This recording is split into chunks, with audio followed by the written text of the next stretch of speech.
everyone, it's Lucy from My Crazy Craft Life, and today I'm here with the Revisiting series. Today I am going to be revisiting the September of 2019 Flavor of the Month card kit. I am going to be using Sweater Weather Stamp by Paper Sweeties, and you can kind of see me going through all of the stuff that was part of the kit. And I don't have a ton of paper left. I do have some of the Cozy Fall paper left, but I had just made a card using that the other day, so I wanted to use something different. And I used Country Bubbles from the August 2020 Flavor of the Month card kit, and that is still, at least at this point, still at the store that you can purchase that as well. And there's a big special going on with the Sweater Weather stamp over there if you want to go and grab that as well. So to start off, I am just going to make a couple of cards with this. They're real simple. I actually ended up following the sketches that were part of the September 2019 Flavor of the Month card kit.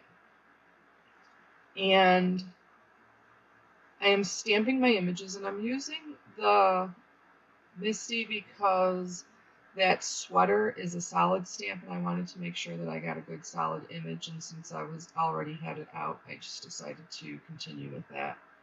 And then I'm just going to color this with some colored pencils. Now, what you got as part of this kit, it was called Fall is Coming. In collection number 1, you got Frightful Cuties paper and by Scrapping for Less, Scaredy Cat Stamp by Sunny Studio Stamps, Kitty Ephemera by Simple Stories, Word Icon Stickers by Thickers, Black Twine and Enamel Dots by Gina Marie Designs. Collection number 2 included Cozy Fall Paper by Scrapping for Less, Sweater Weather Stamp by Paper Sweeties, Seam Binding Ribbon by Paper Sweeties, Forever Fall Stickers by Simple Stories, and Enamel Dots by Gina Marie Designs. Collection number 3 included Fall Foliage Paper by Scrapping for Less, the Thankful Floral Stamp by Trinity Stamps, and last I checked, that was also still at the store. Sunflower Stickers by Sticko, Embellishment Mix by Trinity Stamps, Enamel Dots by Gina Marie Designs. And then collection number 4 was Woodland Critters Paper by Scrapping for Less, Woodland Friends Stamp Set by Scrapping for Less, Green and White Twine by Doris, Color and Cut Aparts by Photoplay, and Enamel Dots by Gina Marie Design. So those were the 4 collections.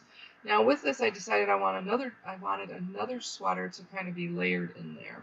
So I just stamped the image on some Post-it note tape and then cut it out, laid it over the original yellow sweater stamp that I had on there, and then stamped the image again where I wanted it to, so that it looked like it was underneath. The big thing with masking, if you're going to do masking, is whatever you want in the front is what needs to be stamped first, and then you put a mask on it. Then the next layer you want, if this was multiple layers, you would then put a stamp or a mask over it and then stamp the next layer.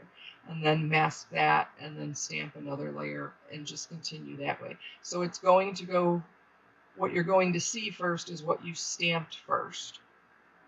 Then I took some of this brown cardstock and I'm just going to make a couple card bases. These are A2 size cards, so 8 and 4 1/4 by 5 1/2 card base. The cardstock that was part of the original collection was Tangy Orange, Black Licorice, Wild Cherry, Grape Jelly, Limeade, and Chocolate Brown. Now I wasn't really happy with the stark white since this paper looks kind of antiqued. So I took some antique linen Distress Oxide and I just brushed it over the images and the papers to make sure that it just matched a little bit better. So I'm going to cut down my first layer. Now with the first card, I cut the card the first layering base at 5 1/4 by 4 inches. And then the circles that I used are the same for both, and the circle I used is about a 2.5 inch circle.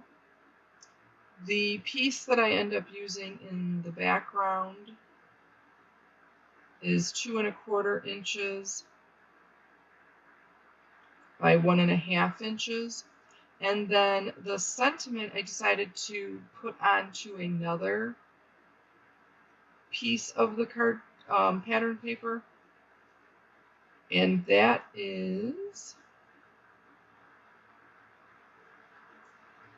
the pattern paper is about 3/4 of an inch, and the sentiment strip is about a 1/2 an inch. And so I just layered that up and then I cut it. And I did the same thing with the antique linen Distress Oxide on the white paper for the sentiment. And I'm going to use the sentiment sweater weather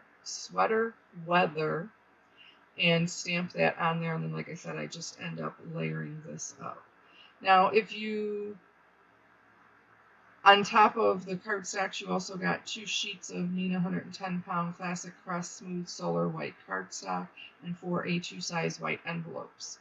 Now, the other thing, if you got the banana split level, you received everything that was part of the double dip, which was the 4 collections and the cardstock and the envelopes. But you also received Autumn Blessings die by Scrapping for Less, Fall Greetings Sentiment stamp by Scrapping for Less, Nouveau drops, and enamel dots in random color. So here I'm just going to, like I said, layer this up and then just fishtail the end of it. And instead of trying to fishtail both sides or both pieces, meaning the sentiment strip and then the layer in the back, I just adhered it together and then fishtailed both at the same time. And then I'm just going to piece this together.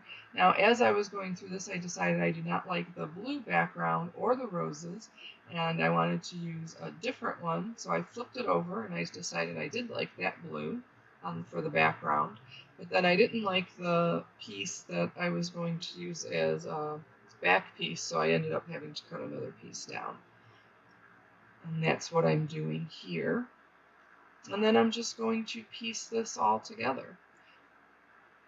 I'm using a tape roll this time, which I rarely have been using those lately because I got my ATG gun. So, but I do have quite a few of these left, and I have a lot of refills for them. And it was sitting on my desk, and it was just right there. I think my daughter must have been down here doing something because she had stuff all over and didn't put it away. So it was on my desk, and it was right there for me to use. Now for the sweater, I'm going to, or the sweater images, I'm going to pop that, pop that circle up to give it a little bit more dimension. And I'm just going to put it all the way to the end so that you can't tell that the sentiment strip doesn't actually go to the end, because originally I wasn't going to put it that far over, but then sweater weather didn't fit, so I had to move that over, so I had to kind of rework it a little bit outside of what I was thinking originally. Now the next card, I picked the background. Again, the background is 5 1/4 inches by 4 inches. The 2 pieces of pattern paper that are cut into rectangles are about 2 3/4 inches by 2 inches. And then the strip is 4 inches, so it's going to go the entire length of the layering panel, the back panel for the card, by 1 inch. And then I also pop up this circle die, circle die cut image, and I'm going to pop up that panel, the long panel in the back, and that is going to give me some dimension. Now, what I did so that there wasn't too much dimension, or that the circle wasn't kind of lopsided when I put it on, because I wanted that long panel to have some depth to it, which is why I wanted to add that foam tape. So I'm going to take a piece, I'm going to cut it in half, and then I'm going to pop that, like I said, that panel up. But then what I'm going to do on the circle is I'm going to check the area and make sure where that circle is going to fit, and I'm not going to put foam tape where it's going to go in between there. So I'm only going to put the foam tape on the bottom and then on the very top so that it doesn't get lopsided or, you know, be off or have too much dimension on it. I wanted it to be flush with that strip that was in the back. And then that is it for those two cards, except I'm going to add a few enamel dots from the kit. And that is going to finish this up. So thank you for joining me. I hope you enjoyed the revisiting videos. Like I said, I will list down the things that are still available from the kit at the bottom of this, or in the comments on this, and you can go check those out. And don't forget to head over to Scrapping for Less. There's a big sale going on for the store closing. Again, I appreciate it. Take care. Everybody stay healthy. See you next time.